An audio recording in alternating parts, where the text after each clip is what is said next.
Bueno, vamos a comenzar con la última disertación de la tarde, que se titula ¿Hacia qué agricultura vamos? ¿Reduccionismo u holismo? Estará a cargo del doctor Tony Fisher. Tony es australiano, se recibió de ingeniero agrónomo y magíster en la Universidad de Melbourne y realizó su doctorado en fisiología vegetal en la Universidad de California. Actualmente es miembro del programa de investigación de trigo CGIAR e investigador honorario del CSIRO, Agencia Federal de Investigación Científica en Australia, y coordinador de la Fundación Crawford. Durante su carrera participó en varias instituciones de conocimiento, ASIAR, Centro Internacional de Investigación Agrícola en Australia, CIMIT, Centro Internacional de Mejoramiento de Trigo y Maíz, revistas importantes como Crop Science, entre otras. Es autor de más de 100 publicaciones en revistas con referato, participó de cuantiosos congresos como disertante. Actualmente es coautor del libro Crop Yields and Global Food Security, Will Yield Increase Continue to Feed the World? Rendimiento y cultivo y seguridad mundial alimentaria. ¿Puede el incremento de la productividad de los cultivos abastecer el alimento al mundo? Hay micrófono ahí, ¿no? Sí.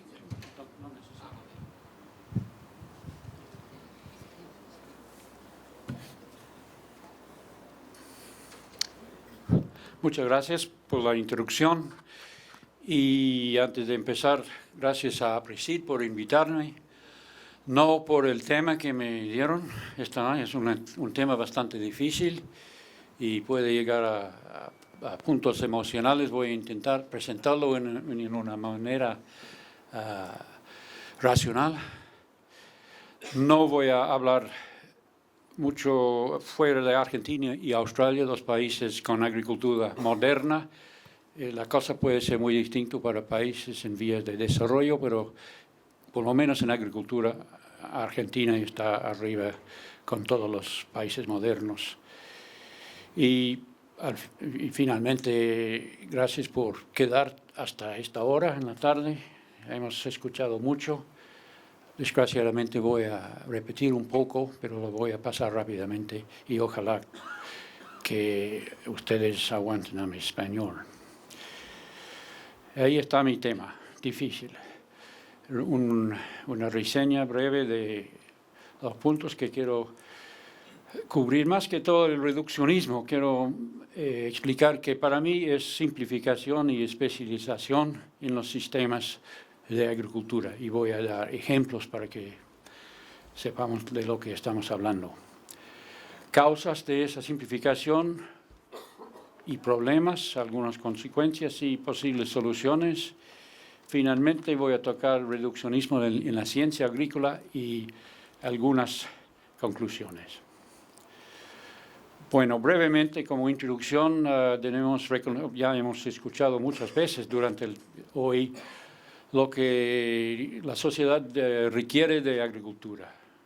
Alimento barato, nutritivo, seguro y, número 2, uso eficiente de recursos, sustentabilidad, minimización de esos efectos ambientales que hemos escuchado mucho ahora acerca de eso, otros servicios ecológicos, especialmente biodiversidad nativa, y para los productores siempre un ingreso decente y comunidades rurales fuertes. Afortunadamente, esos primeros 4 puntos van juntos. Se puede lograr todos al mismo tiempo con el mejoramiento de la agricultura. Pero ha sido difícil avanzar el 6º punto. En los últimos 60 años hemos progresado muchísimo en el caso de los primeros 4 puntos, como hemos visto antes, y lo voy a mostrar en una gráfica rápidamente. Eso viene de una modificación del libro de Lloyd Evans. Vemos los beneficios de la modernización del sistema de cultivo con ciencia a través del mundo. Aquí vemos la producción de cereales, rendimiento de cereales en el mundo, en la línea azul, población mundial, línea roja, están casi paralelos desde hace 60 años, y el aumento en área arable mundial, que ha sido muy poquito. Entonces, hemos alimentado al mundo en una forma mejor que antes, en los últimos 60 años, con aumento de rendimiento. Y al mismo tiempo hemos ahorrado mucho terreno de bosques y terreno nativo debido a ese aumento de rendimiento. Lo que se llama en muchas publicaciones el efecto Borlaug, porque Borlaug a lo mejor no fue el primero en hablar de eso, pero lo usó mucho en sus últimos 20 años, mostrando el terreno que se había ahorrado con los aumentos de rendimiento en la India. Pero esa modernización ha traído problemas a lo que se puede llamar reduccionismo. Yo prefiero llamarlo simplificación y especialización en ciertos de los sistemas agrícolas. Aquí hay unos ejemplos. El trigo barbecho en zonas semiáridas, trigo barbecho continuo, un cultivo cada 2 años. Hay mucho, por ejemplo, Turquía, el noroeste de Estados Unidos. Doble, triple cultivo de arroz continuo en Asia tropical. Un sistema de arroz trigo continuo en Asia subtropical con como 20 millones de hectáreas. Sistemas en América Latina dominado por soja, como hemos discutido mucho hoy. Desaparición o disminución de las leguminosas y otras legumbres en los sistemas de cultivo, especialmente Asia Sur, y incluyendo el cinturón maicero en Estados Unidos.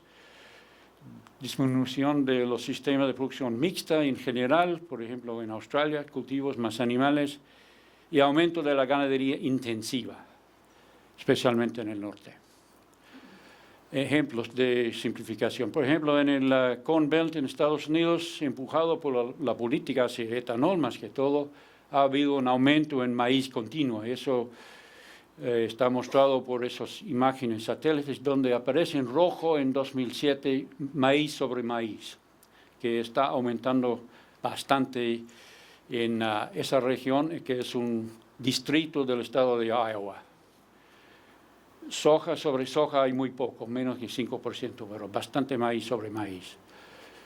La soja en Argentina, ya hemos hablado de eso, está llegando a 60% según mis cifras, y tengo en la misma gráfica trigo en Australia. Estamos intentando bajar trigo, que ya estaba casi a 80% de nuestro cultivo era en trigo, y ahora estamos igual que ustedes, 60%, y ojalá que lo vamos a bajar más. Finalmente, el problema del crecimiento de los feedlots masivos empujados por economía de escala. 50% del ganado en Estados Unidos están en feedlots de arriba de 32,000 cabezas, y 25 de los feedlots mayores tienen más que 200,000 animales. Y también hay reduccionismo dentro de los sistemas agropecuarios, que vamos a ver aquí algunos ejemplos. Simplificación a través del aumento en escala de producción. Establecimiento o campos, en inglés farms más grandes, lotes más grandes, menos concentración de animales, pero en mayor cantidad, y menos administradores, menos especialización en administración. Uniformidad de manejo a través de todo un paisaje, menos diversidad de variedades, estandarización de prácticas de manejo, estandarización de producto impulsado por los participantes en la cadena de valor post-campo. Vimos todas estas papas y maíces tan bonitos en la diapositiva de doctora Magrin. Bueno, solamente 1 o 2 llegan al mercado, aún en el Perú, sí, yo sé. Un ejemplo de simplificación, tengo el campo de mi familia en el sur de New South Wales, en Australia. Cuando yo era niño manejaba el tractor en las vacaciones, en 1955. Había esos números de lotes, 900 hectáreas arables, pero solamente 450 de cultivos y como 1,500 ovejas hembras y 4 casas. Ahora, este año, solamente 12 lotes, más terreno arable porque hay menos árboles y menos cercos, más cultivos y pocos animales. Bueno, se ha vendido 2/3 del lote y mi hermano sigue en ese pedacito en el medio con con sus memorias de tiempos pasados y sus vacas. Pero eso va a desaparecer. El de arriba recién lo vendimos y el que compró sacó todos los cercos. Es un lote de 640 hectáreas, un square mile. Y llenó algunos de los tanques para agua y tumbaron muchos árboles y los sembró de un lado a otro en canola el año pasado y ahora trigo. Y se ve bastante bien. ¿Qué son las causas de eso?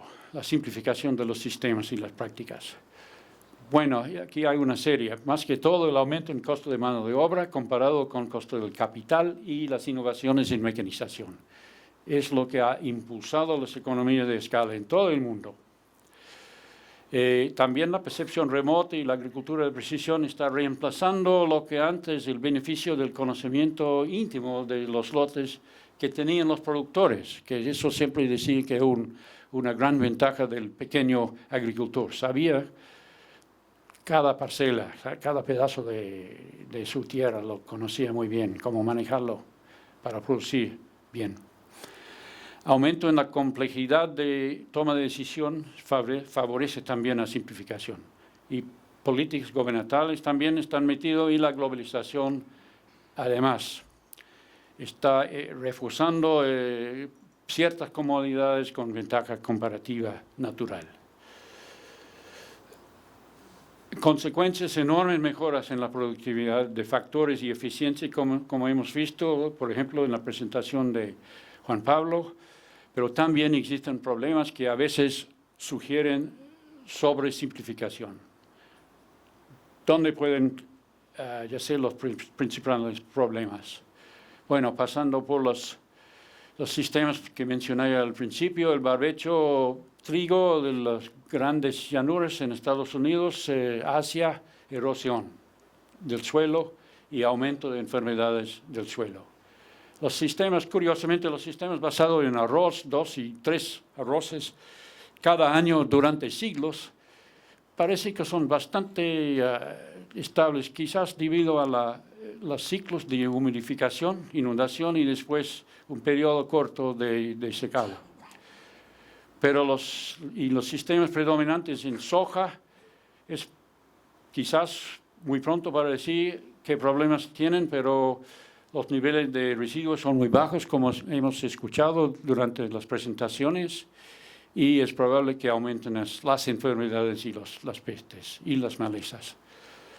Y la pérdida de cultivos de legumbres en los sistemas de cultivos mayor, quiere decir mayor dependencia en fertilizante nitrogenado. La reducción en animales en los sistemas trae otros problemas, pérdida de la posibilidad de restaurar la materia orgánica y el nitrógeno del suelo. Para Australia ha sido la manera más fácil de mantener nuestra materia orgánica y fertilidad natural de los suelos, un periodo de pasto de más o menos 3, 4, 5 años, rotado por un periodo de cultivos de también 3 o 4 años. Siempre con fertilizante en el periodo de cultivo y de pasto. Y se aumenta el contenido de materia orgánica durante ese periodo y se cosecha esa materia orgánica durante el ciclo de los cultivos. También menos posibilidades de manejar estreses bióticos de los cultivos, las enfermedades. Hay más opciones rotacionales. Pérdida del valor forrajero de las malezas y del rastrojo. Australia es un país seco, como el Medio Oriente. El forraje, si sea paja, también tiene un valor para nosotros, especialmente en años secos. Y sin duda, mayor inestabilidad de los ingresos si es un sistema de puros cultivos comparado con un sistema mixto. Y finalmente, la concentración de los animales en los feedlots intensivos, ustedes ya saben cuáles son los problemas de esos sistemas. Costo de traer el forraje y de retirar los desechos, pérdidas de nutrientes, especialmente nitrógeno y azufre, riesgos de enfermedades y problemas con el bienestar animal que yo creo que pueden ser muy serios en el futuro, con la presión por parte de los consumidores. Y más problemas con la simplificación. Estamos viendo las más grandes escalas normalmente implican la cooperación de la agricultura. Hay aquí mucho en el Cono Sur y también en la ex Unión Soviética. Bueno, se puede decir que eso es el mafiación de la agricultura allá en ex Rusia. Pero en Kazajstán, también Ucrania. Eso va a maximizar la eficiencia y sustentabilidad cuando los accionistas son dueños o los mafiosos. La experiencia en África no es buena en eso. Pero también hay establecimientos familiares a gran escala. Son mejores. No se sabe. Yo debo agregar, hablando con la gente aquí, que también hay pools de siembra que están manejando mucho terreno arrendado. Eso es el mejor sistema para mantener la sustentabilidad. No creo. Lotes grandes tienen sus problemas. Mayor concentración de agua superficial si hay escurrimiento. Se junta mucha agua y eso causa erosión serio. Mayor variación dentro del lote. Mayores distancias sin vegetación de las franjas orillanas. Eso, según algunos, es un tipo de agrobiodiversidad que puede ser importante para el control de ciertos peces.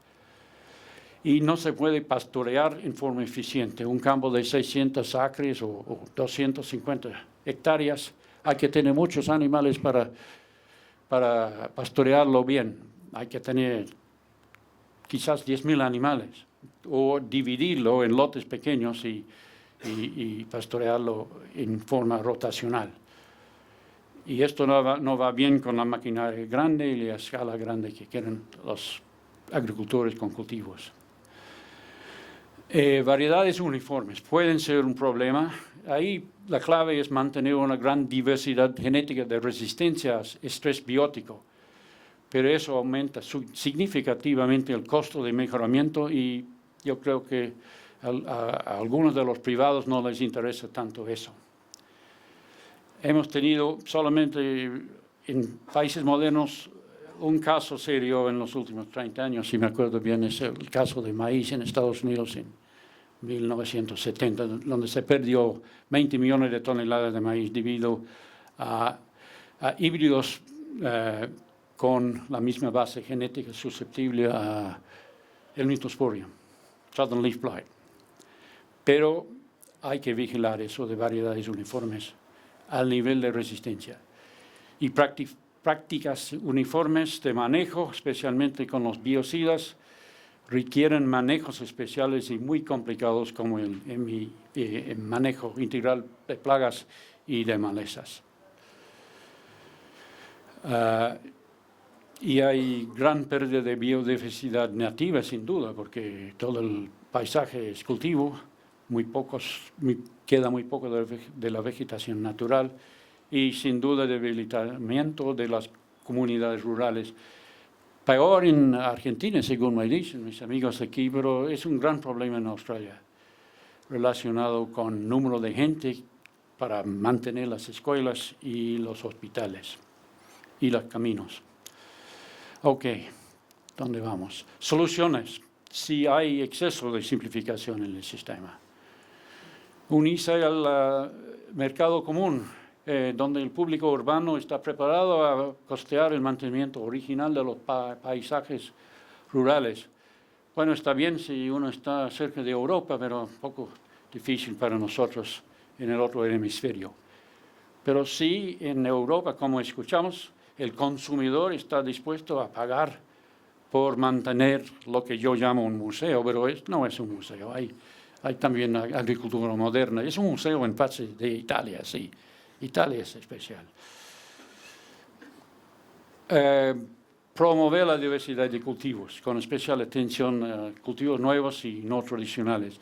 Y voy a hablar un poco más de un ejemplo de eso. Agricultura de conservación tiene grandes ventajas en ciertos de los sistemas con problemas, pero cuidado con los posibles problemas de siembra directa continua, y voy a tocar eso más tarde. Aumentar el mejoramiento de resistencia a huésped planta y la investigación sobre manejo integral de plagas y malezas. Eso yo creo que es un campo quizás más importante para la agricultura moderna en este momento. Y es realmente un campo para investigación en el sector público. Los privados no les interesa mucho eso, porque si sacan una variedad resistente van a vender menos pesticidas. Pago de servicios ambientales, especialmente mantenimiento de la biodiversidad nativa. Hay algo de eso en Australia. El agricultor puede dejar sin talar ciertos pedazos. Bueno, ya no puede tumbar árboles en Australia, ningún agricultor, pero puede pedir fondos para cuidarlo en forma original para mantener la fauna y la flora. Hay ciertos fondos para eso. Y volver a incorporar animales en el sistema de cultivos. Eso es factible, vamos a ver. Primero el ejemplo de canola en Australia, que es un nuevo cultivo para nosotros. Empezó en el año 1960, finales de 60, pero el área subió rápidamente y cayó como 4 años después debido a una enfermedad, blackleg. No me acuerdo el nombre en latino. ¿Foma? No es foma. Leptosphaeria. Foma, ok. Corregido. Gracias, Pablo. Entonces se ve ahí que subió el área, está en una escala logarítmica y bajó casi a nada de nuevo. Y después empezamos a mejorar bien, un programa serio de mejoramiento. Primero salieron variedades resistentes a las enfermedades, no solamente la primera enfermedad, sino también otras que aparecieron. Mejor calidad, doble cero, híbridos, tolerancia a triacinas y últimamente Roundup Ready. El primer cultivo de grano en Australia genéticamente modificado salió en 2009. Y como se ve, la superficie ha subido ya arriba de 3 millones de hectáreas y el rendimiento va lentamente subiendo. Acuérdense que Australia no tiene la precipitación que tiene Argentina. El promedio en la zona triguera y de canola es anual 350 milímetros durante el ciclo del trigo y lo que está en el suelo, 250 a 300 milímetros. Estamos trabajando con la mitad del agua que tienen ustedes. Muy poco doble cultivo, casi nada. Y poco cultivo de verano porque no hay agua. Puro cultivo de invierno. También el mejoramiento de la agronomía jugó un papel importante en el éxito de canola. Primero, herbicidas, miticidas. ¿Se dice eso? Fungicidas también. Pero problemas con las aranjuelas, ¿se dicen? Aranjuelas, con las plántulas. Uso de cal. Hay que usar cal con canola. Nadie va a sembrar canola sin arreglar el pH del suelo y sin agregar azufre extra, que tiene otras ventajas en la rotación, por supuesto, pero es muy susceptible a déficit de azufre, canola. Y en agricultura de conservación, evitando rastrojos sobre la línea de siembra, entonces sembrando entre surco la canola, como vemos en ese cuadro. Porque canola es una plántula pequeña y no anda bien con una capa de paja de trigo, por ejemplo. Entonces, como dije, estamos arriba de 3.000 millones de hectáreas este año, alrededor de 25% del área de trigo, y trigo después de canola siempre saca un promedio de 0.8 toneladas por hectárea, mayor que trigo después de trigo. Entonces, es muy costeable sembrar canola. Lo que tenemos que hacer ahora es levantar la superficie de cultivos leguminosas como garbanzo, arvejas, habas y lentejas, que están hoy y lupinos. Hoy en 2 millones de hectáreas, pero realmente debemos repetir lo que se han hecho los agricultores en Saskatchewan, que han ganado todos los mercados mundiales de lentejas y abejas. A propósito, Argentina tenía un mercado mundial de lentejas hace 100 años, pero es una de varias cosas que ha desaparecido en este país. Bueno, no hablamos de política. A ver, esto es un tema político. Agricultura es para siempre. Eso es un letrero que aparecía arriba del pequeño universidad que tenía Pablo Calviño ahí en Tandil cuando entrenaba agrónomos para el tejar. Pero también siembra directa, continua, es para siempre. Yo pregunto, vamos a ver. Adopción de siembra directa impresionante en Australia y Argentina, casi muy paralelo, ¿no? Estamos los dos llegando a 90% de siembra directa. Y ustedes empezaron al mismo tiempo que nosotros. Pero para nosotros estamos viendo problemas. Aquí hay una lista: estratificación de nutrientes, especialmente fósforo. Si fósforo está en la superficie y está seco, la planta no puede agarrar el fósforo. Necesidad de incorporar cal en muchos suelos y arcilla en suelos especiales que no se mojen. Es algo muy especial que tenemos en suelos arenosos. Por supuesto, el sistema favorece a algunos patógenos como fusarium en trigo, favorece a algunos macrofauna como caracoles. Hemos visto invasión de caracoles del Medio Oriente alrededor de los puertos, a través de los cuales exportamos grano al Medio Oriente. Un caso de rotura de nuestra barrera de control de pestes de afuera. Malezas resistentes a herbicidas selectivas y últimamente malezas resistentes a glifosato, Conyza lolium. Australia es el país que primero encontró resistencia al glifosato y ahí vemos el aumento en ocurrencia de resistencia al glifosato en lolium. Es el problema número uno, sin duda, en producción de trigo en Australia. Entonces, ahora, para solucionar esos problemas, una posibilidad, no voy a decir que va a ser exitoso, pero una posibilidad que están probando algunos agricultores es barbecho estratégico. Y hay ensayos ahora sobre ese tema a través de todo el país. A ver, algo un poco más difícil, introduciendo de nuevo los ruminantes en los sistemas de cultivos. Fuerzas globales, desde mi punto de vista, favorecen el pastoreo. Mayores precios de carne y leche con respecto a grano. Posiblemente, pero por lo menos con precio de cordero dividido por precio de trigo, hay un tremendo aumento para el agricultor australiano. El cordero vale ahora como 3 veces lo que valía hace 25 años. No tanto con el caso de carne de vaca, pero también está subiendo. Aumento el costo de fertilizante y agua, probablemente va a ocurrir en el futuro. Regulaciones sobre polución y el bienestar de los animales, sin duda, eso definitivamente va a ser un factor en producción animal en el futuro. Y inclusive ahora hay agricultores vendiendo su carne bajo una etiqueta en Australia diciendo que esos animales no comieron grano y sacan un premio con ese tipo de carne. Puro pasto y heno.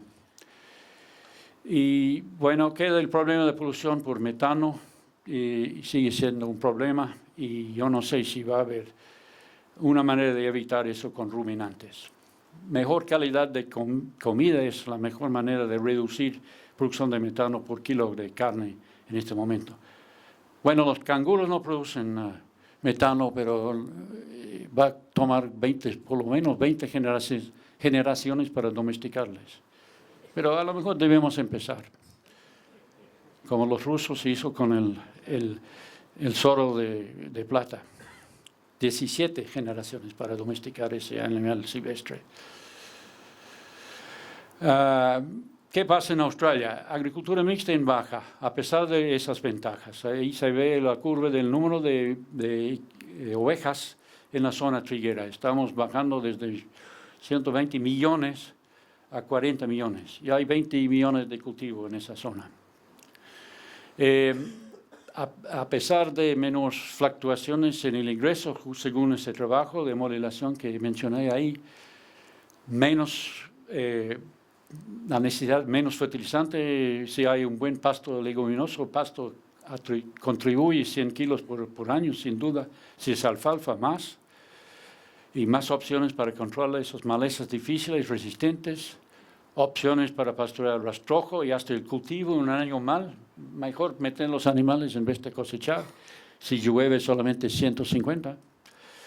Opción pastoreo grano con trigo y también con canola, es decir, forraje en el invierno sin pérdida de grano. Y voy a mostrar un ejemplo aquí de un ensayo de Don Kierkegaard donde está sembrando colza en el mes de marzo, fines de marzo, con principio de abril en la zona de alta precipitación en Australia, eso quiere decir 500 milímetros, y se pastoreó en julio hasta dejar la canola así como se ve en el lado izquierdo, casi no se ve nada, y lo cerró y cosecharon la misma cantidad de grano en los dos lotes, el lote con pastoreo y el lote sin pastoreo.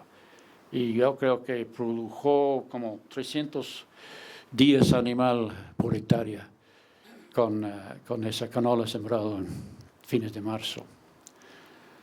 Ok, ¿cómo se puede facilitar ruminantes con cultivos? Hay que simplificar el manejo de los animales. Hablando de ovejas, hay más. Bueno, una idea es tener especialistas para animales en cada distrito, que son ellos que manejan los animales y los van moviendo de un campo de agricultura a otro. Pero son expertos y saben, porque hay mucho que saber y hay que querer a los animales. Y mucha gente no les gusta tener que manejar animales. Razas con menos costo, por ejemplo, en ovejas de Dorpa no hay que esquilarlas. Dejan caer la lana. Bueno, es un tipo de pelo. Y el problema de cercos, porque el campo óptimo para el agricultor de cultivos es 200 hectáreas, por lo menos. El campo óptimo para pastoreo puede ser 20 hectáreas y pastoreo por rotación. Entonces, tenemos que pensar en nuevos sistemas de cerco. Cerco virtual podría tener un futuro, donde cada animal tiene un GPS que le dice dónde puede pastorear y dónde no. Eso hay estudios, están estudiando eso. Para ganados no va a resultar muy caro. Y aprenden rápidamente con un pequeño shock eléctrico si salen fuera de la zona. Ok, terminando ahora. La ciencia en agricultura. También podemos hablar de reduccionismo y holismo en la ciencia.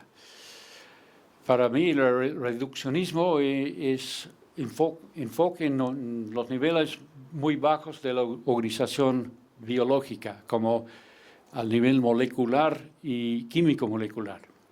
Y la ciencia holística mira hacia el cuadro grande, es decir, comportamiento de los cultivos, los animales y finalmente los sistemas agrícolas y los agricultores y el paisaje agrícola. Eso es una gran diferencia.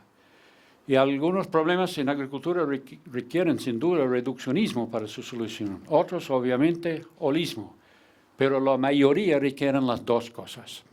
Es mi punto fuerte. Entonces, mucho depende de la naturaleza del problema. Vemos un ejemplo de John Pasiura, que estuvo aquí el año pasado, presentó en APRESID, relacionado con sequía. La escala donde se trabaja depende del científico. El bioquímico está en una escala de horas, trabaja con moléculas, células y pedazos de plantas secándose en el laboratorio en una placa Petri y viendo su capacidad de sobrevivir. Y pasamos por el fisiólogo de plantas, que trabaja en otros niveles, el agrónomo mejorador, trabaja en semanas, meses, parcelas, siempre en el campo, fuera del invernadero. Y le interesa el rendimiento limitado por agua, productividad de agua. Y también podemos hablar del meteorólogo, agricultor que piensa en años y sobrevivencia del negocio. Y son cosas raras, pero hay que manejar el riesgo. Entonces, desde el reduccionismo al holismo hay una gran distancia y a veces faltan conexiones entre esos niveles. Especialmente, yo diría, sin duda, los biólogos moleculares que piensan trabajar acerca de resistencia a sequía, al nivel molecular y realmente no tiene nada que ver con el mundo real. Y todavía estoy esperando que sacan un cultivo resistente a sequía a través de esa metodología. Espero ver uno aquí en Argentina algún día, o un maíz en manos de Monsanto. Pero hasta ahora no lo he visto, o no he visto datos que me convencen. Otro ejemplo, el problema de malezas resistentes a herbicidas. Eso es un poco distinto. Se está trabajando en muchos niveles para manejar estas malezas. En este caso, Monsanto está trabajando con ARN, double-stranded, herbicidas que son 20 pares bases que están homólogos con las enzimas que permiten que las malezas resisten al glifosato. Muy específico. Y el gran avance es reducir el costo de producir esas moléculas de 20 pares bases. El jefe de Monsanto estuvo en el Congreso Borlaug 100 el otro día y dijo que se ha bajado el costo de $50,000 por gramo hasta $30,000, no, $30 por gramo. Pero tiene que llegar a $10 por gramo, yo creo, para poder mezclar eso con glifosato y matar a los malezas resistentes. Funciona bien en el invernadero. Pero hay otros también, hay muchas otras estrategias. Mezcla de herbicidas, rotación según sus clases, aplicaciones listas, por ejemplo, aplicación por noche, donde hay humedad alta, o con weed seeker, que solamente aplica herbicida donde ve maleza. Eso, sin pensarlo mucho, se ve que esos avances vienen de ciencia reduccionista fuera del campo de agricultura, pero son avances que están impactando en la agricultura. Cambios en el sistema de cultivos, secuencias de cultivos, pastoreo, es otra manera de controlar esas malezas resistentes, que como dije es el problema número 1 en la agricultura australiana en este momento. Colección de los finos que salen de la cosechadora, que llevan muchas de las semillas, especialmente del oleum, y llevarlo fuera o meterlo en una máquina que se llama el Harrington Seed Destructor, que inventó un agricultor, que toman esas finas y los muelen, y no salga ni una sola semilla viva después de ese proceso. Y lo ve ahí detrás de la cosechadora, agarrando los finos pedazos de paja y más que todo las semillas pequeñas, y los muele. O quema y barbecho estratégico.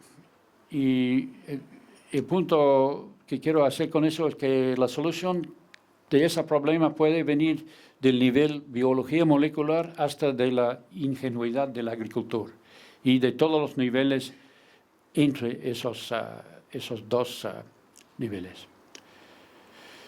Entonces, hay muchos científicos involucrados en la agricultura, desde las ciencias básicas, fuera de la ciencia agrícola, a través de los biólogos moleculares, fisiólogos, hasta los agrónomos, especialistas en sistemas, incluyendo científicos ambientalistas, ecólogos. Siempre tengo peleas con los ecólogos, pero los tengo que mencionar aquí, incluyendo economistas agrícolas, y sociólogos, y los agricultores capaces. Todos están jugando un papel en la ciencia en la agricultura. Hay reduccionistas, hay holistas, pero muchas veces tienen que trabajar juntos para solucionar el problema. Como conclusiones de todo esto, a ver, ¿qué tengo? Bueno, para reducir el riesgo con la especialización y simplificación de los sistemas, debemos intentar parar la baja de diversidad de los sistemas de cultivos y donde es necesario ponerlos en marcha atrás. Científicos reduccionistas son esenciales en muchos casos, pero necesitamos holistas para primero identificar y delinear los problemas en campo que pueden aprovechar de atención reduccionista, asegurar que la reduccionista está siguiendo la pista y no buscando mariposas, como decimos en inglés, y comprobar sus resultados en el mundo real, es decir, en el campo, lo antes posible. Y para estos propósitos, los solistas son los científicos de cultivos, los agrónomos, los expertos en sistemas, hasta los psicólogos y algunos economistas. Y, por supuesto, los agricultores listos. También hay que mantener la comunidad entre todos los actores potenciales, mientras pensamos en forma global y actuamos en forma local. Es cuestión de mantener una balanza adecuada entre los niveles. La ciencia reduccionista, especialmente la biología molecular, por lo menos en Australia, yo creo que he recibido demasiada atención debido a un exceso de glamour and hype. No sé cómo se traduce eso, pero entre la gente joven todos quieren ser biólogos moleculares, los buenos especialmente. Modelación global también está demasiado de moda. Hoy yo diría que modelación de cultivos, si está basado en datos reales, tiene un papel muy importante. Pero modelación global es un campo para ecólogos y economistas y no sirve para mucho, para papers en Science y Nature. Faltan actividades que integran las cosas como agronomía e investigación de sistemas, tanto investigación de aspectos económicos, sociales de los sistemas agrícolas. Eso por lo menos en Australia, y creo que ustedes están diciendo lo mismo. Un rebalanceo en el sector público hacia más holismo, agronomía y sistemas es probablemente necesario. Y comienza en las escuelas. Perdone, mi letra está mal, escuelas, y con campañas positivas en la media. Después, mejor entrenamiento y más fondos para investigación y recompensa en actividades que integran al nivel de campo y sistemas. Escuche eso, agrónomo. Y recompensa también. Hay que reconocer que es un papel clave el del agrónomo que trabaja en los sistemas. Y bueno, espero que sea también los objetivos del sistema chakras. Y finalmente, tenemos que levantar el número total de científicos en la agricultura, porque los problemas lo están demandando. Bueno, gracias a John Plasschaert, John Kierkegaard y James Hunt. Algunos conocen a John Plasschaert y John Kierkegaard. Ojalá que el año que entra puedan invitar a James Hunt, que es el agrónomo joven número 1 en el país en este momento. Es un hijo de agricultor. Y gracias a ustedes por aguantarme. A ver si hay algunas preguntas.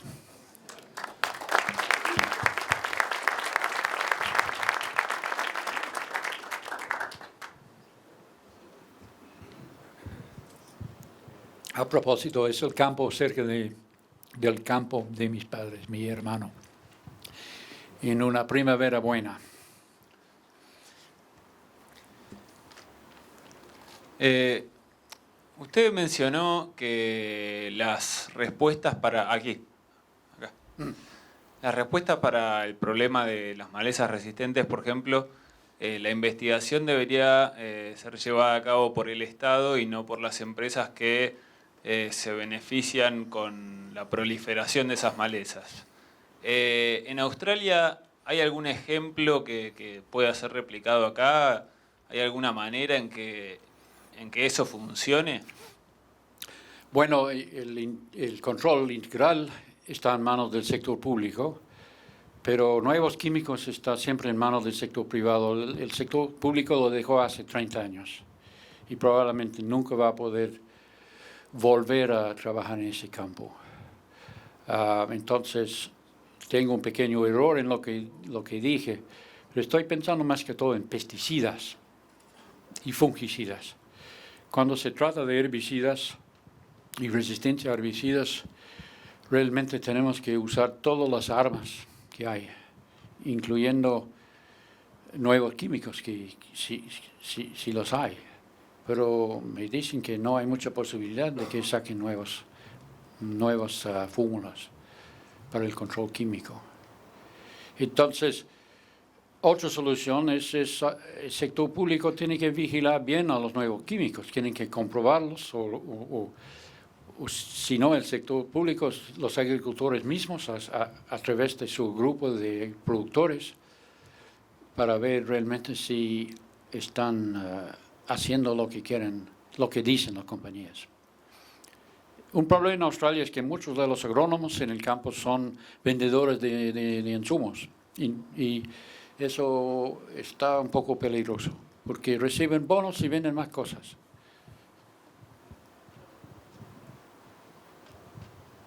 Sí. Usted mostró un gráfico donde afirma que la mayor parte del aumento en producción de cultivos fue por mayor aumento de rendimientos. Sin embargo, yo he visto gráficos que muestran que, por ejemplo, en trigo, arroz, estamos alcanzando un plató. No sé si será cierto o quería saber su comentario. Buena pregunta. Tiene que leer mi libro porque estoy checando todos esos casos y muchos están equivocados. El único plató obvio, fuerte, que encontramos es trigo en Francia y quizás ahora en Reino Unido. Y yo siempre pienso solamente en los últimos 20 años. Y no ha habido aumento en Francia. Y está muy débil el aumento en la Inglaterra. Pero muchos hablan de China, pero hay aumentos fuertes en China, de arroz y trigo. La India está sacando una cosecha récord este año. Hay aumentos en la India, arroz y trigo. No puedo pensar en otro ejemplo donde hay duda acerca de Japón, arroz en Japón, pero está controlado por una política rarísima, no tiene nada que ver con la potencial de las variedades y el manejo. Tienen que producir un arroz especial para comer y no les importa el rendimiento. Pero hay que leer el libro porque estamos manejando como 30 casos a través de varios cultivos. Están todos cansados. Sí, Tony. En un momento mencionas aplicaciones de calcio. Sí. La pregunta es si es como sulfato de calcio y la segunda es en qué cantidades por hectárea año, kilos de hectárea año. Es más que todo no carbonato de calcio, no sulfato de calcio, carbonato de calcio, no yeso. Y dolomite a veces sí hay, con magnesio y calcio. Y todo depende de la prueba de pH y la capacidad de buffering capacidad del suelo. Hay pruebas muy sencillas que le dice al agricultor cuánto tiene que aplicar, pero por lo menos 1,5 toneladas por hectárea y puede llegar a más, aún más.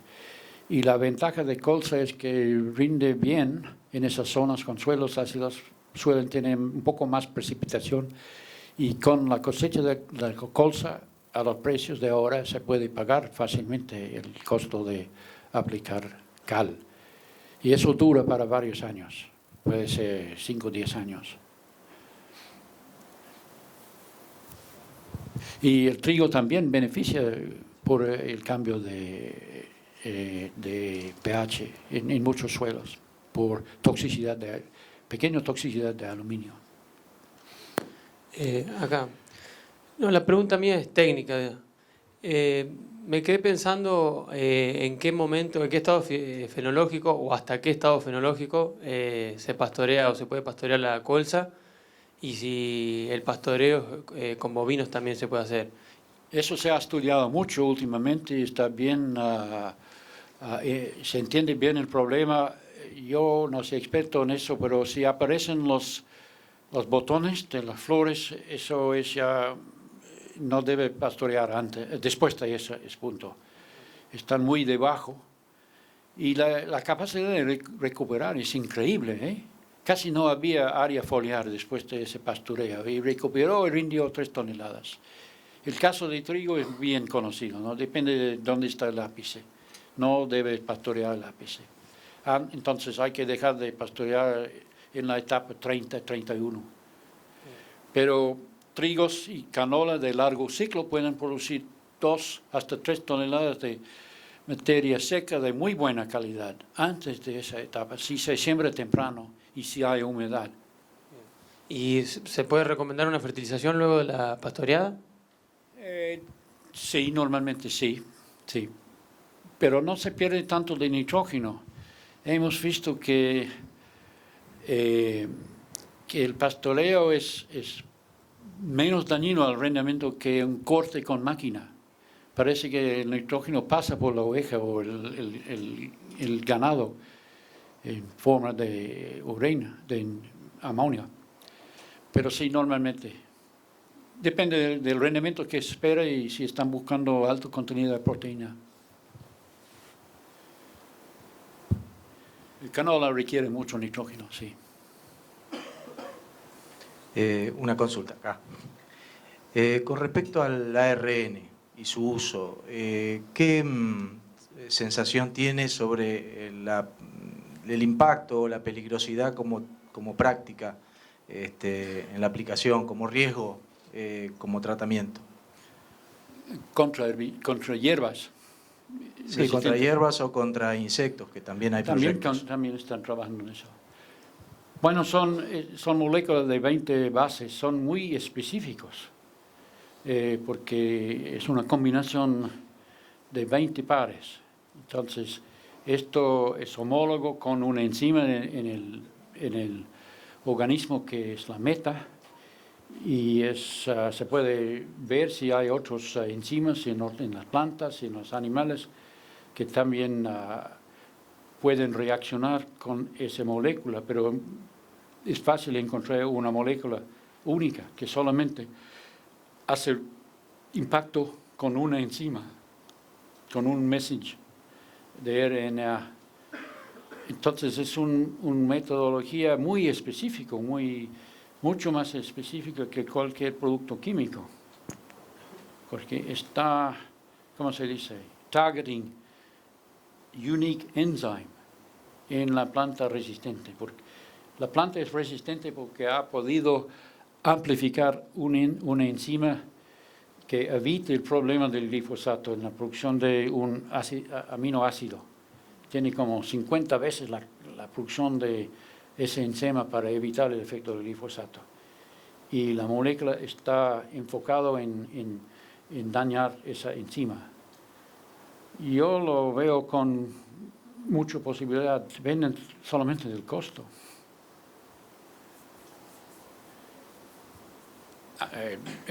Cuando va a ser muy interesante qué dicen los consumidores y los europeos, que siempre son los que están en contra de todo esto. Pero vamos a ver. No hay europeos que quieren defenderse. Tony, quería hacer una consulta porque usted lo destacó. Primero le voy a recordar, quizás haya pasado lo mismo en Australia. La siembra directa de alguna manera estaba relacionado con un cambio cultural. Hace muchos años, cuando empezábamos a trabajar con la siembra directa, una de las debilidades que cometíamos era querer comparar la siembra directa con la labranza. Y entendíamos o aprendimos a entender que eran sistemas distintos. Y eso nos llevó a aprender que los problemas de la siembra directa había que solucionarlos dentro del mismo sistema. Usted destacó la labranza estratégica como posible atenuadora de una serie de digamos, comportamientos o impactos. Problemas especiales. Sí, estratificación de nutrientes, patógenos, compactación, maleza. La pregunta es, ¿usted no considera que quizás no sea la siembra directa la causante de eso, sino que las causas que generan eso todavía no las conocemos?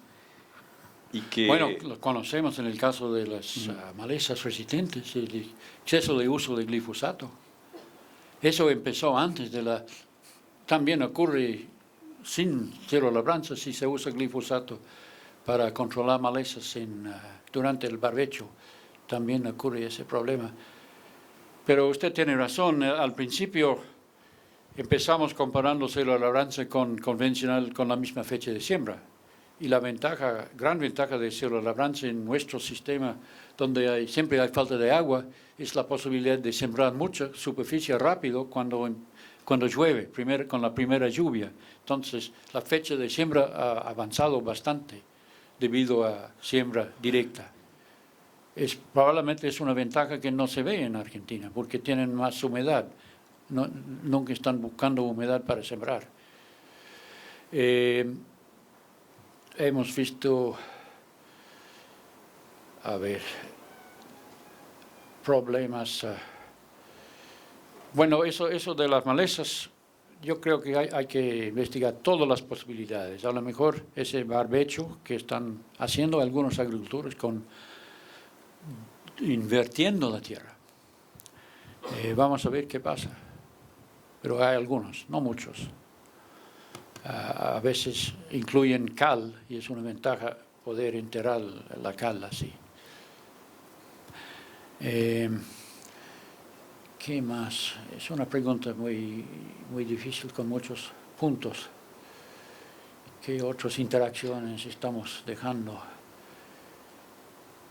Bueno, Fusarium es un problema serio con la paja de trigo, que ese Fusarium que afecta las raíces, no el grano, sino las raíces del trigo, y puede quedar 2 años en la paja de trigo con cero labranza, hasta 3 años en el inóculo. Entonces hay que buscar una manera de 2 años de otros cultivos y no tenemos todavía suficientes alternativas al trigo.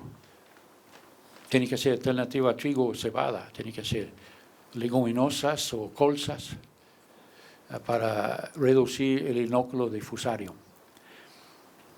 Igual en el caso de canola y el inóculo para leptosphaeria, eso dura varios años y está siempre en la corona de la planta y en cero labranza se pueden ver las plantas, eso se queda en el suelo ahí por 2 años antes de que desaparezca. Quizás debido al clima más seco que acá. Entonces, el inóculo dura más tiempo. Y hay ciertos problemas de cero labranza que han aumentado, especialmente Fusarium. Y yo creo que es igual en Dakota, o por lo menos Minnesota. Ya no pueden sembrar cebada en Minnesota por el problema de fusariosis. Tiene un sistema que tiene cero labranza y maíz. Y los malteros no toleran nada de las toxinas de Fusarium en el grano para hacer cerveza. Tolerancia cero. Y la cebada ha ido a otras partes. Entonces la lección es que yo diría que siempre estamos encontrando problemas y solucionando problemas. Y hay que tener una visión muy amplia de las posibles soluciones. Y no pensar que una cosa es para siempre. La agricultura es para siempre, pero la manera de practicarlo puede ir cambiando. Hola, Tony, quería preguntarle sobre el problema de compactación que usted dijo que tienen en siembra directa. Que hable un poco de ese problema, qué disminución de rendimiento tienen con eso y qué densidad es el problema, cuál es la densidad problema. Yo no soy experto en eso y es un problema de ciertos suelos, no todos. Yo diría de una minoría de suelos arenosos. Y la solución es cincileo y control de tráfico para el largo plazo. Y muchos lo están haciendo. Una vez que se arregle el problema, usar líneas permanentes para la maquinaria, el tractor, la cosechadora y los camiones, todo. Y hay un aumento en control de tráfico en Western Australia, en esos suelos arenosos, y también en Queensland, y en otro tipo de suelo completamente distinto, con vertisoles. Eso es, ¿qué más puedo decir? No, yo creo que eso es la solución. Hay suelos que responden al cincileo y si no hay control de tráfico 2 o 3 años después y están iguales que antes. Entonces cincileo y después siembra directa con tráfico controlado. Sí, Tony, en realidad, bueno, aprovecho su respuesta de recién, mi pregunta era otra, pero me la dejó picando. Este tema que menciona de más que compactación, o sea, hard setting, o sea, Porque nosotros lo que vemos en algunos como suelos tosca. acá... No tosca, suelos que se endurecen simplemente. Hardening en inglés. Por el tiempo nomás. Con el tiempo, exacto. Quizás Age con los hardening. suelos arenosos pasa eso, ¿no? Claro. No soy experto en eso. Bien.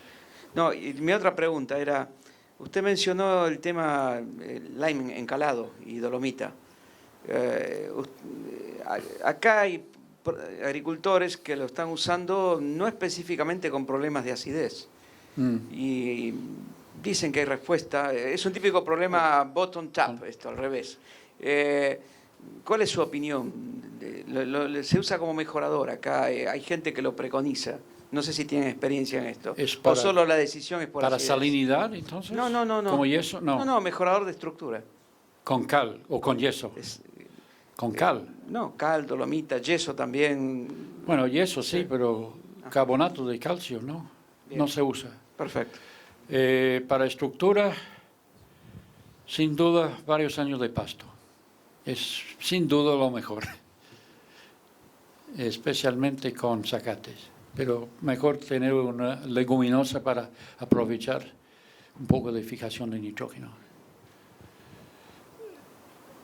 Y esos compuestos mágicos tienen mucho, los agricultores en Australia tienen mucho interés en lo que se llama en inglés magic bullets, pero nunca rinden.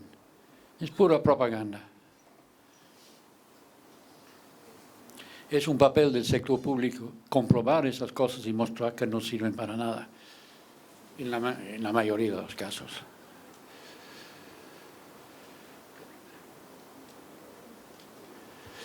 Están todos con mucha sed.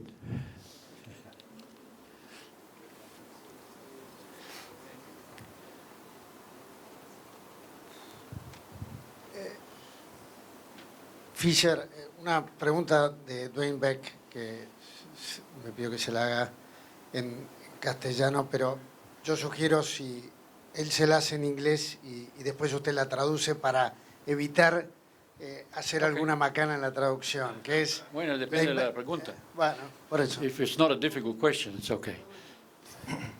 Well, the question I have for, since you have a lot of experience in breeding, if you didn't have to waste time breeding for resistance, breeding for resistance to diseases we could handle with crop rotations and other cultural practices, how much more progress could you make in terms of yield and quality? Es una buena pregunta. ¿Cuánto es el costo de mantener la resistencia, o mejor, en mejorar la resistencia a todas las enfermedades que está atacando el trigo? El cálculo es que se gasta la mitad de los esfuerzos de los mejoradores en trigo, por lo menos en semen, en mantener y aumentar la resistencia. Entonces, según ese cálculo, se puede duplicar la tasa de crecimiento de rendimiento y los otros caracteres como calidad, si no fuera por el tiempo perdido en resistencia a enfermedades. Is that okay? Will I translate that, Dwayne? No, somebody else is translating it. Y yo, la gran esperanza de ingeniería genética es tener una manera de controlar las enfermedades a través de ingeniería genética. Hasta ahora no tenemos en el campo ninguna variedad de ningún cultivo resistente a una enfermedad a través de ingeniería genética. Virus sí, insectos sí, nada más. Pero están trabajando fuertemente en Phytophthora infestans, en papa, usando un método de ingeniería, metiendo como 7 genes mayores de papas silvestres, pero todo de una vez, en lo que se llama un cassette de 7 genes mayores. Y hasta ahora eso ha resultado muy exitoso. La papa en Inglaterra, que normalmente hay que aplicar fungicida cada semana, es resistente a Phytophthora infestans, esa papa modificada. Y eso me da esperanzas de que algún día vamos a tener lo mismo en trigo. El problema, aunque son genes de la misma género, Los reguladores dicen que es ingeniería genética y hay que pasar por todos los reglamentos y pruebas, y etcétera, etcétera. Y seguramente los locos van a estar en contra de eso también.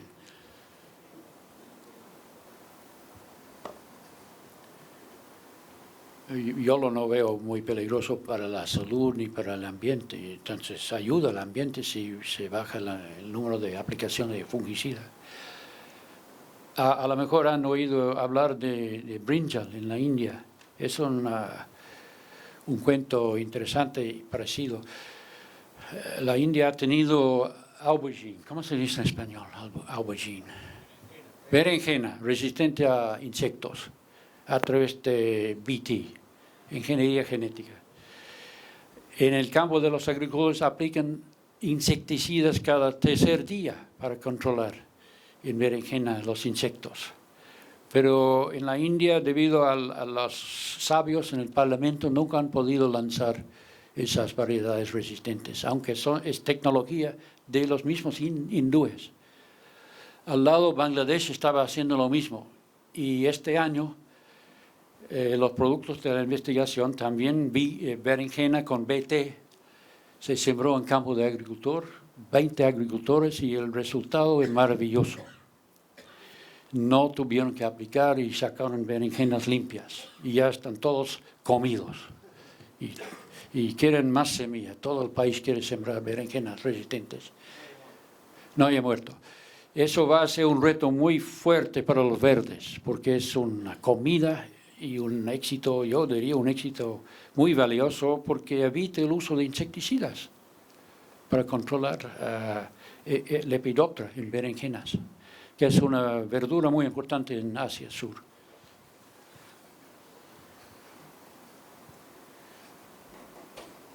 Otro problema que dicen los parlamentarios en la India, que se usa ese vegetal en la medicina ayurvédica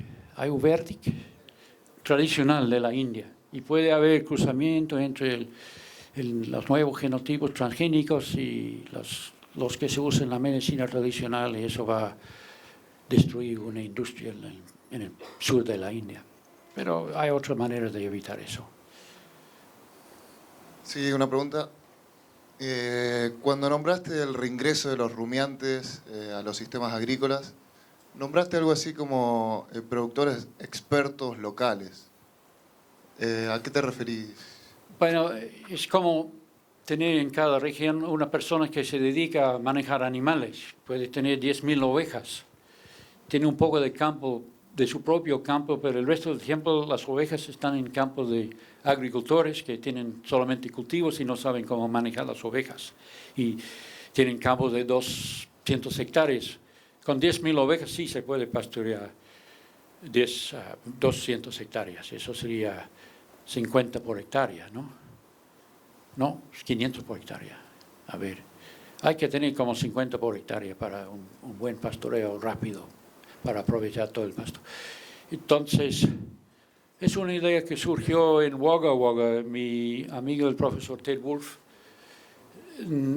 no le está pasando por el momento, un poquito en el distrito mío, donde después de la cosecha agricultores alquilan su terreno para animales, vacas o ovejas, por un periodo corto, que coman el grano que está en el suelo y algo de la paja. Normalmente no hay muchas malezas. Cuando empieza a llover, si hay lluvia de verano, mejor sacar los animales y aplicar herbicidas para conservar el agua. Tendrían que tener muchos perros, ovejeros o camiones, no sé cómo mover 10.000 ovejas de un campo a otro rápidamente sin perder mucho tiempo. Afortunadamente las propiedades todavía tienen cercos. Aquí me parece que ya están desapareciendo los cercos, porque en la carretera vi campos sin cerco, cercos en el suelo. Pero por lo menos hasta ahora está bien acercado cada propiedad, que puede ser 1.000 acres, 2.000 acres. Otro problema es el agua para esos animales. Hay que tener agua. no se deben llenar lo que llamamos en Australia tanks o dams. Bueno, los dams tienen sus problemas porque con la cero labranza ya no hay escurrimiento. Es muy difícil llenar los dams. Hay que tener los dams al lado de un camino de asfalto. Es la única manera de llenarlo. ¿Y dónde está Carlos? Sí, tenemos camino de asfalto en el campo en Australia. Algunos. Sí, Tony, por acá. Quería comentarle, creo que quedó claro que tiene que convivir a distinta escala el reduccionismo y el holismo, que comentaba en ese cuadro. En Australia, hablando con usted, nos decía que existe un programa de desarrollo a nivel que es financiado por productores. ¿Se trata este tema de reduccionismo, holismo, simplificación? ¿Cómo solucionarlo? ¿Lo proponen ellos se la discute mesa mucho. de discusión? Por ejemplo, ¿cuánto deben invertir en biología molecular? Y yo creo que invirtieron demasiado. Ahí en Adelaide, un instituto entero, financiaron un instituto de Plant Functional Genomics. Y eso fue hace 20 años y todavía no hemos visto nada útil. Entonces ahora aprendieron, porque también es muy fácil convencerles a los agricultores que la biología molecular va a solucionar todo. Bueno, hace 20 años se podía, pero ahora no es tan fácil, porque hemos visto muchos, ¿cómo se dice?, claims, promesas, reclamos, y no han producido lo bueno. Después de 5 años, otros 5 años, otros 5 años, todavía nada. Arroz C4, eso va a tomar 40 años. Maíz con apomixes, debe ser fácil, son 5 genes. Gastamos mucha plata en eso, no en el GIDC, sino en Asia, miles de dólares y no ningún progreso a través de ingeniería genética. Maíz apomíctico. Sería maravilloso, ¿no? Los agricultores argentinos pueden retener la semilla y tener otra pelea con Monsanto. Tony, no, se lo preguntaba un poco porque acá hay varios productores, es decir, creo que con todo lo que se escuchó hoy, creo que vamos a coincidir todo que está en una simplificación como sistema de producción y tenemos que ir hacia la intensificación, diversidad de cultivos y demás. Y la pregunta es, ¿quién da el primer paso o cómo la luchamos? Si tiene experiencia en Australia y en otros países que el productor puede lucharla con juntándose, organizándose, o esta fundación que existe en Australia, y puede dar el brazo a torcer, más allá que existe en la parte económica, rentabilidad, obviamente que no la sacamos de lado, ¿no? No sé si lo puedo contestar bien, pero el manejo es más complicado con los sistemas más complejos. Es el primer problema. Manejar animales y cultivos es difícil, porque las dos cosas son complicadas ahora.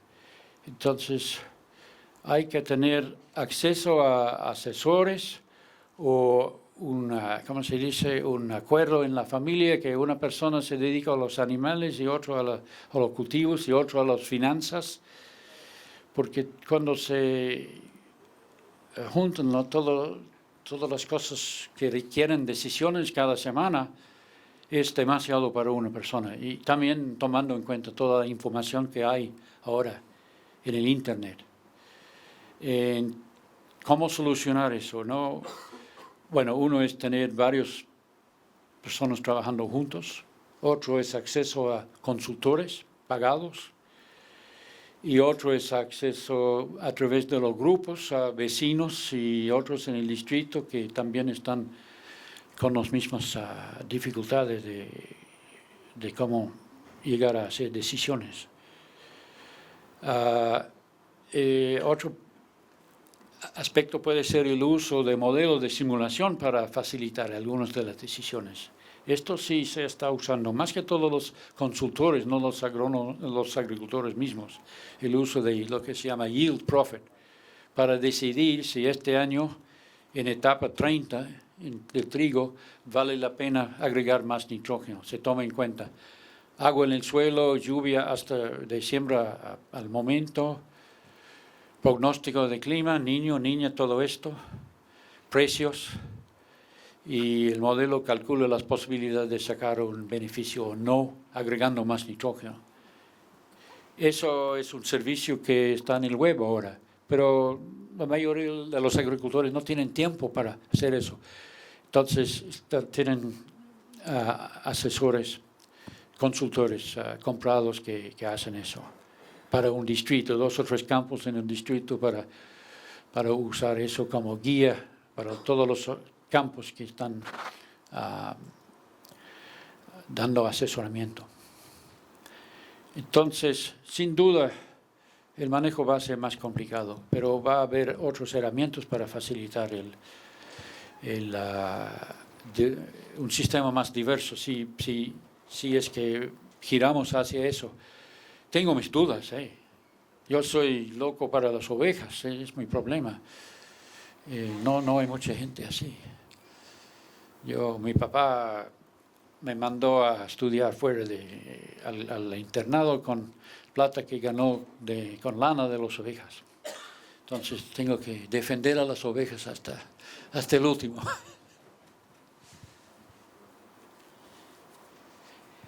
Y cuando se piensa de los países en vía de desarrollo, ¿cómo ellos van a poder manejar estos sistemas más complicados? La integración de manejo de malezas y plagas, por ejemplo, con el uso de cultivos con resistencia a herbicidas.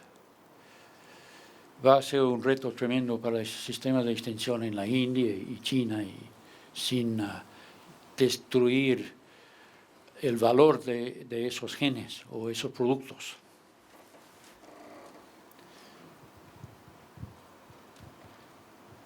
Pero es la única manera hacia adelante que yo creo para poder alimentar al mundo y hacerlo sin destruir el ambiente agrícola. Agricultura orgánica no puede solucionar los problemas mundiales. Ya.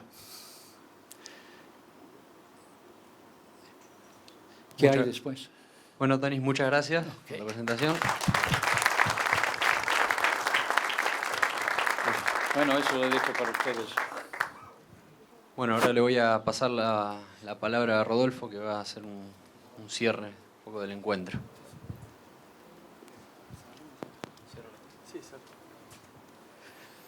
La idea era un poco hablar sobre las conclusiones del encuentro, pero visto la hora y seguramente también las neuronas, vamos a hacerla un poquito más corta. En principio quería comentarles que la idea de este encuentro, y como dicen muchas veces, que el éxito se funda no en la acción, sino en las acciones que genera esa acción. Entonces sería bueno que en la acción de este encuentro se puedan generar más acciones. Una de ellas es, pensamos que todas las conclusiones de las conferencias van a ser puestas en la web de Chakras, y los invitamos a todos a que participen de esa web. Obviamente participar significa opinando, agregando conclusiones, críticas, etc. Y también, ¿por qué no?, enriqueciendo inquietudes para un próximo encuentro, ya sea en temáticas, en las mismas, ampliaciones, etc. Yo le invitaría acá está, a Germán Fogante y a César Belloso. Vení, no seas tímido, César. Porque Germán, en su rol de director adjunto del programa Chakras dentro de la institución y la interacción con otras instituciones, y César, porque también es uno de los motores que llevan la filosofía y sobre todo la visión de Chakras. Para que me acompañen, como dicen, no me dejen solo. En esta realmente interesantísima exposición, y permítanme que le ponga el adjetivo de brillante exposición de todos los conferencistas, y creo que no nos equivocamos ni en la elección de los conferencistas ni en las temáticas, y menos aún, y les agradecemos mucho, porque cada título, como ustedes vieron, iba acompañado de una pregunta, y todos los conferencistas hicieron el enorme esfuerzo, sabemos que es así, de contestar la pregunta. En cuanto a la demanda a ciencia, la generación del conocimiento científico con actores no científicos, que me parece que nos sacudieron las neuronas, en principio fortaleciendo esa idea de que todos somos actores, pero algo que por lo menos aprendí, lo comparto con ustedes, es que en la búsqueda de soluciones concretas a problemas específicos como planteamos en Chakra, nos enseñaron también que nosotros no buscamos solamente un producto o menos aún la solución, sino que además buscamos una satisfacción. Y esto un poco nos enseñó la conferencia, me parece a mí, el sentir de pertenecer y estar juntos. Y entonces me parece que es una idea muy fuerte para poder juntar a la ciencia con los otros protagonistas centrales, que son los demandantes de la tecnología, como son los productores. En la brecha productiva me parece que tenemos mucho que recorrer. En muchos aspectos, como nos mostró Juan Pablo, estamos, no sé si en la cresta de la ola, pero estamos cerca, pero también en muchos aspectos hay que recorrer mucho camino, y en algunos otros diría que podríamos llegar a estar en estado de gestación.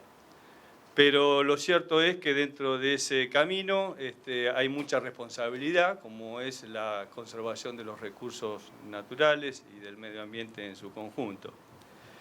Tema que fue tratado también y que está muy vinculado con el de Graciela.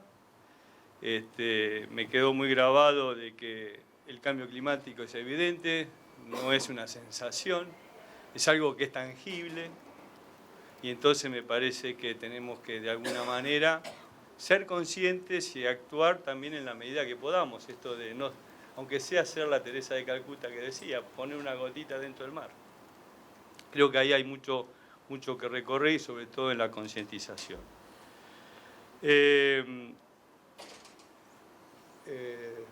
Miguel reforzó enormemente el tema de cómo está la capacidad productiva del suelo, en particular los nuestros, y creo que marcó una diferencia entre lo que es el aspecto productivo y lo que es el aspecto ambiental, y hoy se lo ve al suelo no solamente desde el punto de vista productivo, sino también como servicio ambiental, y que se relaciona mucho con las palabras que nos dio anteriormente Graciela. Y finalmente, bueno, Tony hizo una integración de todo esto, aportando ejemplos de su lugar, y me quedaron algunas también, entre todas las cosas que anoté, no sé dónde dejé lo de Tony, pero ya lo voy a encontrar, aquí está. Que una de ellas es pensar en forma global y actuar en forma local. Me pareció que eso implica mucho. La necesidad, o sea, no es ni una ni la otra, necesitamos de mentes holísticas y de mentes reduccionistas o simplistas, pero juntas.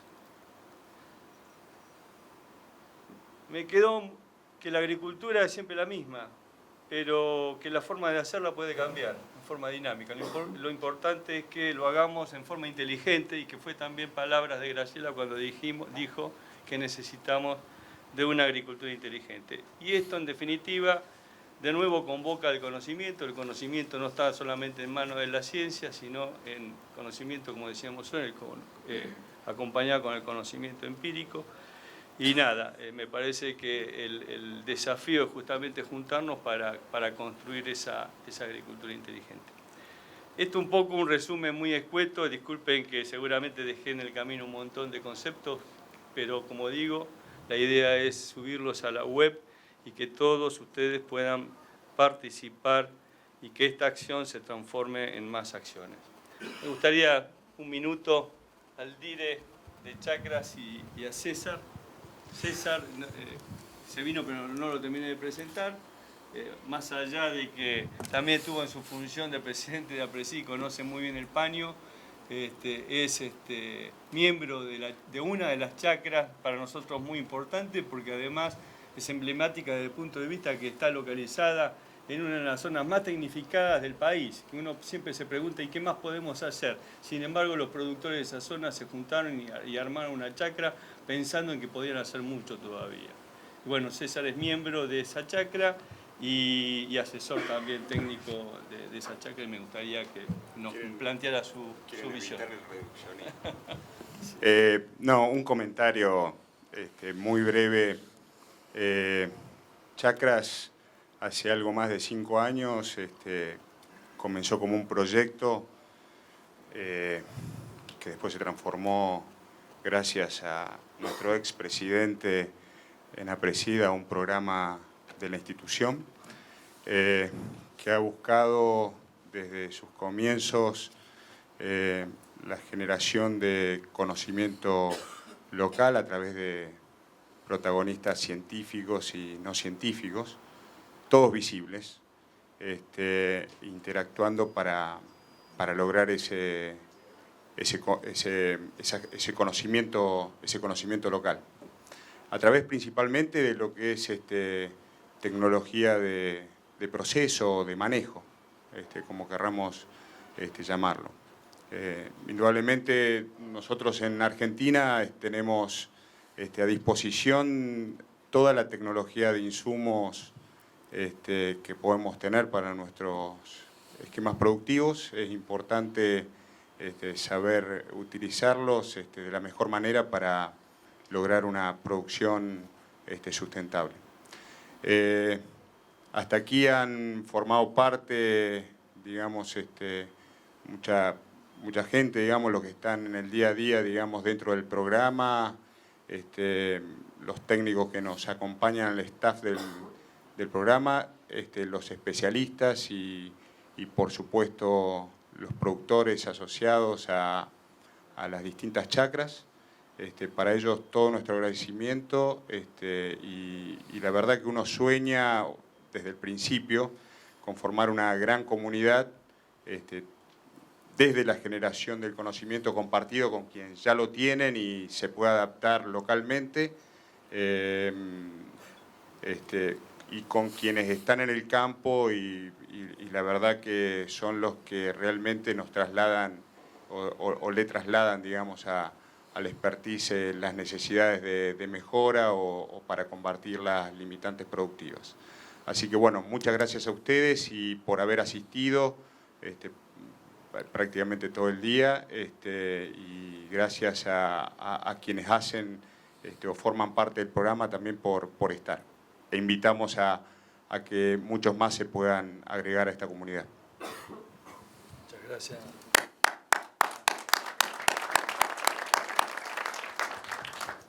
Es tarde. No voy a leer, pero voy a tomar el desafío porque va a ser más fácil. Hoy al mediodía cuando íbamos para allá me dice, te voy a encargar algo más. Si me faltaba algo para esta semana, dice, te invitamos como integrante de la Chacra Pergamino a que des un resumen de lo que fuiste escuchando. Y bueno, algunas cosas preparé, pero las voy a colgar directamente, pero voy a poner 2 cosas que me parece que sintetizan para cerrar.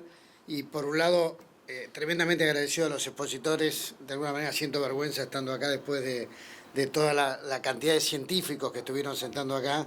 Y como no científico, integrante de esta chacra, diría 2 cosas que me parece importante relacionadas sobre todo con el final de Tony Fisher. Una, la importancia que tiene el glosario. O sea, nos estamos dando cuenta que no es la discusión entre reduccionismo y visión holística, es la simplificación, ¿no?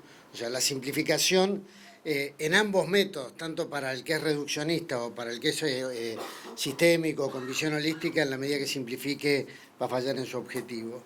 Por eso es muy importante, en este caso, ser muy claros en lo que uno expresa cuando escribe, cuando habla, cuando da una charla, si es necesario remarcarlo, porque me parece que eso va a ahorrar muchos caminos. Y hay una cantidad de temas que yo fui anotando de los distintos expositores que se los voy a dejar en la intriga para que después lean y entren al objetivo ese. Pero quería cerrar también con algo que me parece que es vital y relacionado a esto, que la agricultura es para siempre. para que la agricultura sea para siempre, también tiene que aumentar el número de científicos. Y lo que estamos viendo a nivel general, y lo que yo puedo decir que viví en mi vida de no científico, siendo ingeniero agrónomo y habiendo desde los comienzos viajado, tenido oportunidad de viajar a distintas partes del mundo, es que todo el sistema científico se ha comprimido, se ha achicado y de alguna manera ha quedado en manos de a lo mejor de intereses que no tienen esa visión de un sistema de producción en el largo plazo. Por eso yo creo que el sistema Chakras, y esa es la invitación, es hacia esa interacción entre científicos reduccionistas, científicos que tienen visión holística, agrónomos, productores, empresas, universidades, que es parte también de la formación de capital humano para el desarrollo de nuevos sistemas. Y es lo que planteaba hoy Rodolfo al mencionar que es producir aprendiendo. Así que en nombre de la Chacra de Pergamino y el honor que me dieron de estar acá, muy agradecido a los expositores y no se pierdan lo que escribí en la web.